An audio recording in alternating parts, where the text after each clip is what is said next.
Bonjour et bienvenue dans ce podcast où je vais vous parler de parentalité en confiance, de multiculturalisme et d'harmonie en famille.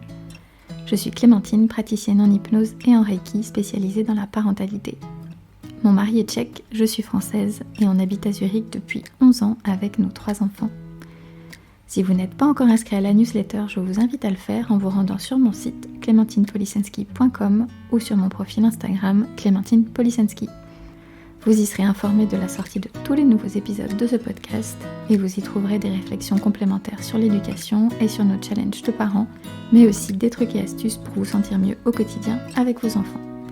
Merci d'être là et très belle écoute!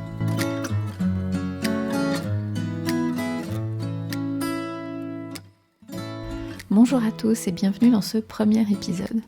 Je dois vous dire que j'ai un peu du mal à croire moi-même que j'enregistre ce premier épisode. Ouais, enregistrer un podcast, c'est une idée que j'ai depuis longtemps en fait, ça fait longtemps que je me dis que ce serait super, que c'est quelque chose que j'aimerais bien faire et d'un côté j'ai plein de choses à dire et puis de l'autre j'avais l'impression de ne pas savoir comment articuler tout ça, est-ce que ça allait intéresser les gens, comment, sous quel angle, etc. Et c'est quelque chose que je voyais encore dans un futur assez lointain. Et puis finalement les choses se sont précipitées récemment avec une discussion que j'ai eue avec une maman. Je dirais pas que c'est quelque chose qui m'a ouvert les yeux dans le sens où c'est quelque chose que j'ignorais complètement, mais en fait je pense que j'avais pas conscience de à quel point finalement ça pouvait, à quel point mon point de vue pouvait être différent de celui d'autres personnes.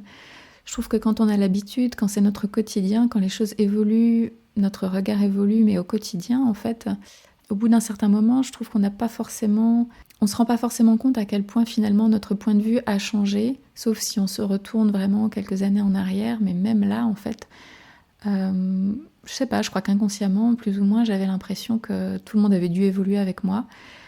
Et puis en fait, en discutant avec cette maman, je me suis rendu compte que pas forcément en fait, et que ce qui était pour moi du passé était toujours du présent pour d'autres personnes, c'était toujours une réalité actuelle.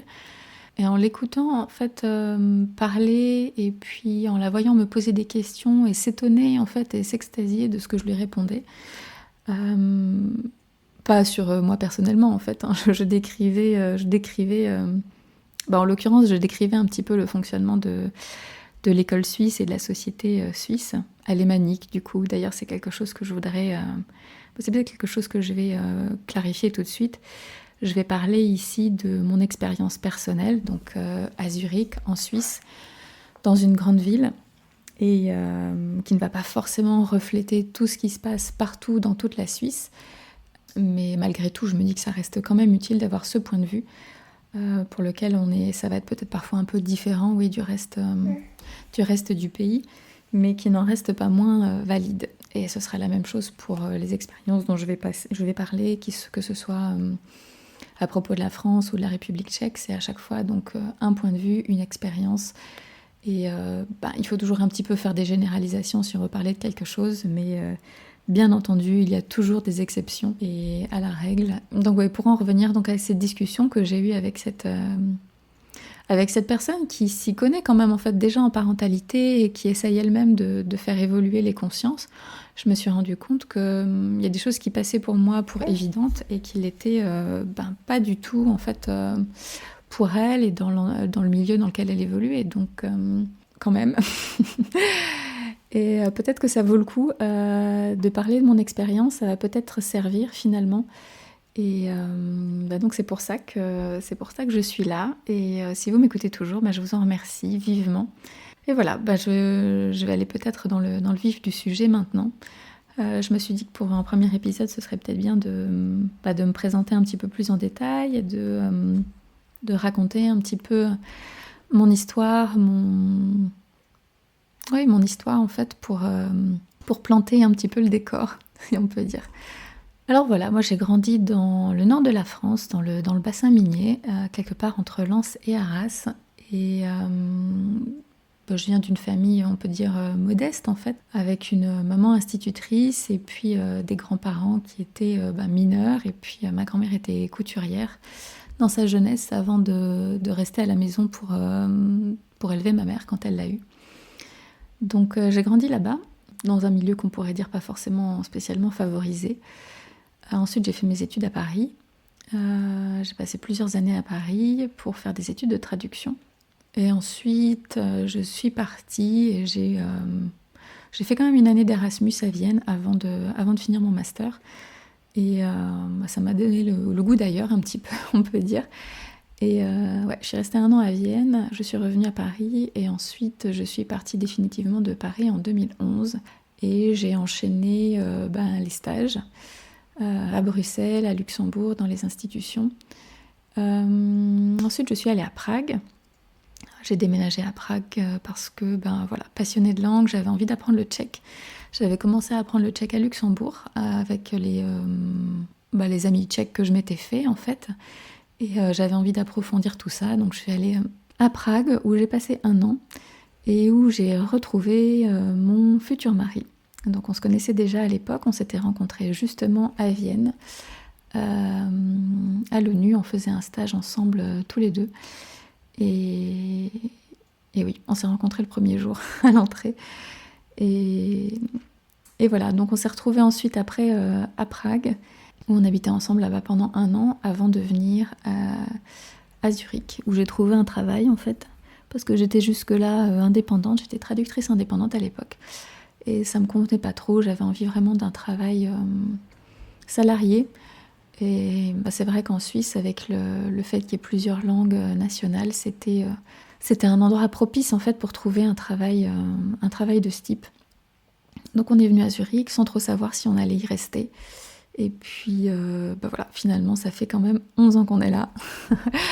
Je ne sais pas si on y restera toujours, c'est un débat qui est toujours ouvert. Mais pour l'instant on s'y sent bien et il y a plein de choses qu'on aime bien ici. Et justement, en fait, tout ce qui est le système scolaire, etc., fait un peu partie de ces choses-là.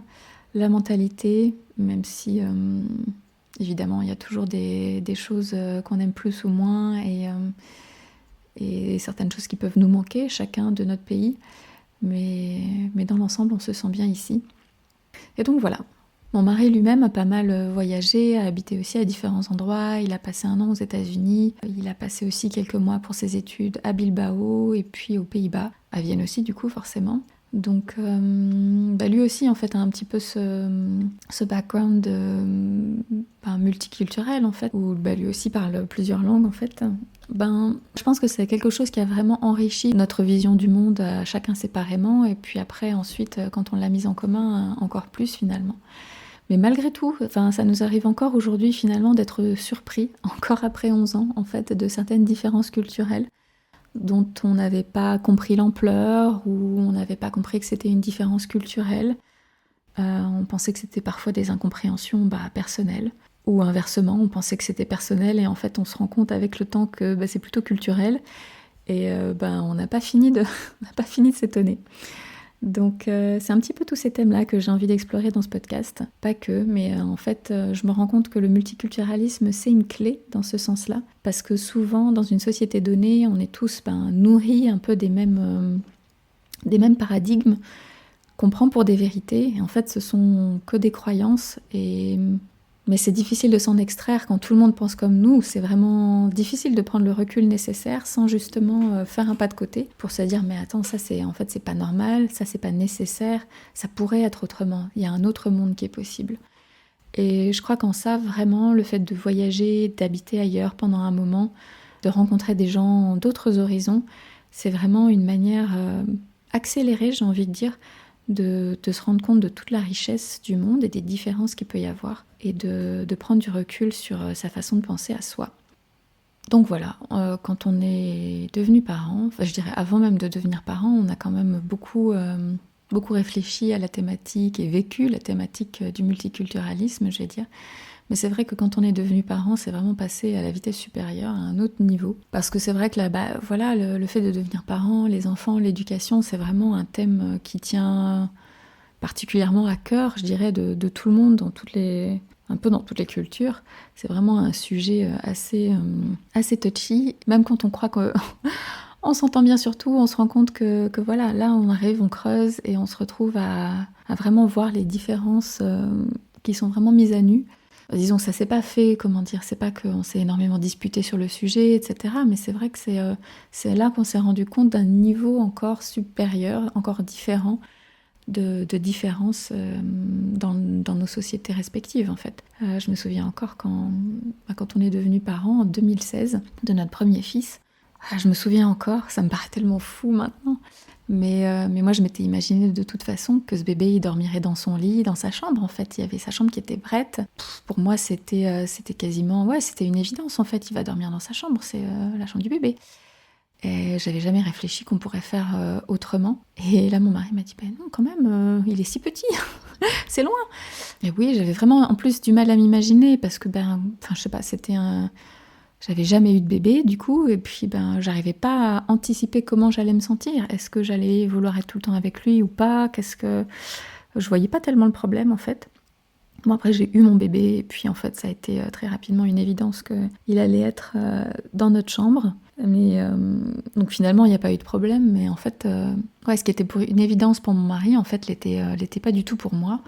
Et voilà, et je me souviens que c'était lui qui disait « Mais attends, il est quand même petit, on va pas le laisser tout seul, il a besoin qu'on soit près de lui, etc. » Et je ne voyais pas très bien de quoi il parlait. C'est dire un petit peu finalement comme on peut être d'une certaine manière déconnecté de la nature en fait dans la société française. Pareil pour l'allaitement en fait, c'était pour lui c'était...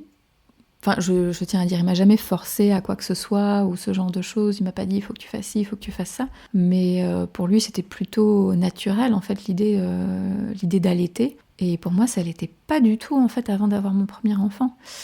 Alors je vais beaucoup spoiler, j'ai tout à fait allaité. J'ai allaité mes 3 enfants, j'allaite encore du coup ma troisième. Je les ai allaités longtemps. Mais avant d'avoir ce premier bébé, c'était pas du tout une évidence pour moi. Et oui, même encore après, une fois qu'il est né, en fait, c'était bon, j'essaye, on va voir. Et finalement, les jours se sont transformés en semaines et se sont transformés en mois, puis en années. Mais c'était loin d'être une évidence pour moi. Je me souviens encore de ma mère qui disait « Oh là là, mon Dieu !» Enfin, je me souviens que dans son regard, c'était bizarre d'allaiter, en fait. Qu'elle n'avait pas envie de se montrer à tout le monde. Et voilà, donc c'est vrai que quand on a vu ça quand on est petit, quand c'est déjà présenté comme une évidence quand on est petit, c'est déjà un effort en fait de remettre ça en question et de se dire moi je vais peut-être faire différemment. Moi j'ai le choix en fait. Je pense qu'il y a aussi un peu une question de loyauté, que ce soit pour l'allaitement ou pour autre chose finalement inconsciente. Faire différemment de ce qu'ont fait les parents, c'est un peu les trahir. Et il faut assumer. Et tout le monde n'est pas forcément prêt à le faire. Alors c'est des mécanismes vraiment souvent au départ inconscients et qu'on peut conscientiser et ensuite travailler et ensuite faire ses propres choix, mais c'est vraiment un travail qu'on fait à ce moment-là sur soi et que tout le monde ne fait pas, qui n'est pas forcément facile à faire. Je sais de quoi je parle parce que je l'ai fait, je le fais toujours et je pense que ce sera le travail de toute une vie. Et c'est d'ailleurs aussi la raison pour laquelle je fais ce podcast, parce que je pense que les gens comme moi ont besoin de soutien. Et je pense qu'on est beaucoup, en fait, à sentir quelque part au fond de nous qu'il y a quelque chose qui n'était pas juste, qui nous a fait du mal. Alors ça, je dis pas ça pour jeter la pierre à nos parents, à nos grands-parents, etc. Chacun a fait ce qu'il a pu avec ce qu'il avait. Mais c'est vrai qu'on se rend compte au fond de nous, des fois, que c'était pas toujours optimal, on va dire, et qu'il y a certaines choses qui nous ont blessés et qui nous poursuivent parfois un petit peu encore aujourd'hui et qu'on n'a pas envie de transmettre à nos enfants. Mais on n'est pas forcément aidé dans ce travail-là, pas forcément soutenu. Et c'est quelque chose dont on parle de plus en plus, mais quand même, je trouve que c'est pas vraiment quelque chose dont on parle tant que ça, et ça mériterait justement à être plus connu et plus valorisé, ce travail que moi j'appelle un peu le travail invisible, de réparation de son enfance en fait, qui n'a pas forcément besoin d'avoir été, traumatique comme on l'entend généralement, avec vraiment des maltraitances graves. Mais des fois, tout ce qui est en fait ce qu'on peut appeler violence psychologique ou les violences éducatives ordinaires, déjà tout ça, en fait, ça laisse des traces, même si on ne s'est pas fait, battre physiquement ou sans parler même des drames que peuvent être le viol, l'inceste et ce genre de choses. Malgré tout, en fait, de ne pas être écouté, de voir ses émotions niées, quand on dit oui, non, t'as pas mal, t'étais pas malheureuse, ce genre de choses, parfois dans des moments de vulnérabilité, en fait, ils peuvent laisser des traces, ils peuvent laisser une sorte de... un manque de confiance en soi, en ses propres ressentis, en fait, quand on nous dit que non, on ressent pas ce qu'on ressent, ça crée quand même des discordances, et ce genre de choses-là, qui peut avoir l'air très ordinaire, en fait, c'est vrai, hein, a quand même des effets des fois sur notre relation à nos parents et sur notre relation à nous-mêmes et ensuite sur celle qu'on a avec nos enfants.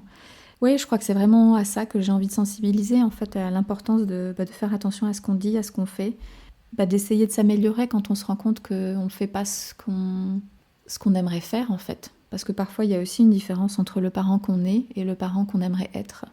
Et la différence entre les deux, c'est les blessures, en fait. Donc voilà, j'aimerais aussi que ce podcast, ce soit l'occasion un petit peu de soutenir les gens qui sont sur ce chemin-là, qui essayent de faire différemment, qui essayent de briser les cycles. Et ça ne veut pas dire que tout ce qui a été fait avant, toute l'éducation qu'on a reçue était forcément mal, mais que malgré tout, il y a peut-être quand même des choses qu'on peut éviter de reproduire pour faire encore mieux. Et génération après génération, créer une société qui soit de plus en plus, des enfants qui soient de plus en plus bienveillants, et du coup une société qui va l'être de plus en plus aussi, où il y aura des valeurs un petit peu différentes peut-être qui seront mises à l'honneur, quelque chose qui soit un peu plus humain. C'est vraiment mon souhait, mon ambition. Donc voilà, si vous êtes dans ce cas-là, si vous êtes sur ce chemin-là, ou si ce thème vous intéresse pour une raison ou pour une autre, merci d'être là. J'ai hâte de discuter plus en profondeur de tous ces sujets. Je m'arrête là pour aujourd'hui et je vous dis à bientôt.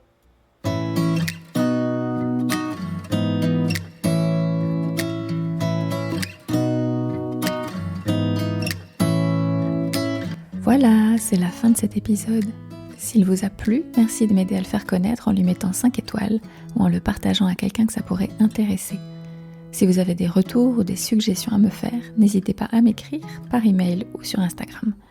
Merci infiniment de m'avoir écouté jusque-là et à très vite.